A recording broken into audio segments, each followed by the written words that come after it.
Scott here from RV Travelling Husbands. Now, if you're using your Renault MediaNav Evolution system that comes in your Windsor Daintree or your Renault Master, the first thing you'll know is that when you turn it on or you start the ignition and you have a suitable phone and Bluetooth is activated, your phone will connect via Bluetooth to the system. Now, once that happens, you will get a warning on the screen, but you will also be able to use your media and your phone via Bluetooth.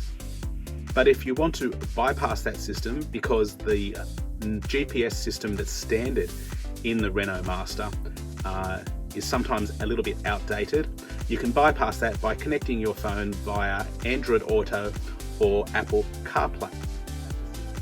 Now, you can connect a USB cable via this USB outlet here. It's as simple as plugging one in like that.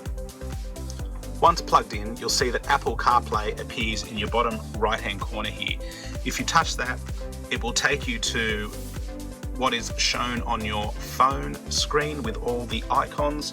So you can see, you can drag this along and see different apps that you have installed in regards to media, radio, like Smooth Player, ABC. You've also got Google Maps. This is great to bypass the GPS. It has clear and fantastic resolution. You can set the course or the route via your phone, or you can do it on the screen. You can do it that way. You can also use anything you want. If you have Waze or you want to use Apple Maps, that will also open in your screen like this. So there are different ways that you can bypass the inbuilt GPS on your MediaNav Evolution screen in your Windsor Daintree. Thanks for watching.